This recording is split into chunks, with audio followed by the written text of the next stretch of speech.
He's a senior research associate at the Massachusetts Institute of Technology Security Studies program. Jim, we certainly don't know what's going to happen at this historic summit, but the fact that it's happening at all, significant considering where we were a year ago. No doubt about it. And I think even if you look at that last report about how it's being covered in Pyongyang, that is another tiny bit of evidence for me that points in the direction that we will have something positive tomorrow. How positive, how big, will it be specific, will it be symbolic? I don't know. But, they actually, the reporting today was they plan to end the meeting early because they were making so much progress. Normally you don't, normally when meetings end early, that's a bad sign, but they say they're doing well in planning this. I think both sides want this to be a success, and so we'll have something. But do they have a different definition of success, Jim? I mean, for U.S., of course, the objective here is complete, verifiable, irreversible denuclearization. For the DPRK, it may be something completely different, like a phased-in approach to all of this. Yeah, I agree with that, but I think people are going to have to, they will learn through doing. What do I mean by that? You very well recalled CIVID, this complete, irreversible, verifiable disarmament. Well, that's a concept from the 1990s. I remember discussing it years and years ago. And frankly, things have changed. For example, the I for irreversibility.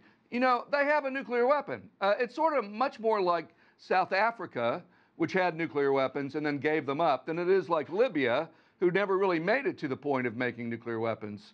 And so is it, at the end of the day, if the North Koreans decide 20 years from now they want to build a nuclear weapon, they've already done it once, right? So, it would be very hard to stop them from doing it again. What you can do is put the relationship on a political track where they see benefits from not making that decision. So some of these old standards I don't think really apply to the current situation, all these many nuclear and missile tests and years having gone by. But I still think we can make important progress and we can be safer. I mean, the fact that they're talking means the chance of accidental war itself has declined. So I welcome that. So Jim, you and I have talked about this many times before.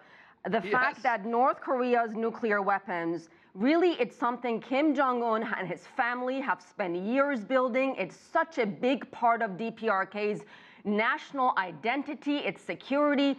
So no one is really expecting today or Tuesday out of a 2-hour summit for them to say, okay, suddenly we're going to give it all up. No, of course not. And I think one of the most interesting things to watch for tomorrow will be what the U.S. says, or what this communique says about security assurances, because the president has fixated very much on sort of the economic benefits. But that's not, that's good, but that's not good enough. If you're Kim, you need to be able to know that if I make this deal, I'm going to survive, and that I'll be assured the ability to continue. Remember, there are two players here. One's very strong, one's very weak. And so North Korea is essentially going to its enemy, its adversary, and saying, please guarantee my security. That's a very difficult thing to do. And Pompeo says they have a new idea, so we'll find out what it is tomorrow. Let me tell you what he said. He said earlier that U.S. will offer unique security assurances. Exactly. When reporters pressed him on it, he didn't really elaborate on what that means. Do you get a sense what unique security assurances? Now, assurances, not guarantees, two very different words. Yeah, yes, that's true. But I'm interested in this concept. I have no idea what he's talking about. I think it's a real conundrum. As an international security guy, it's sort of one of these fundamental problems in international relations.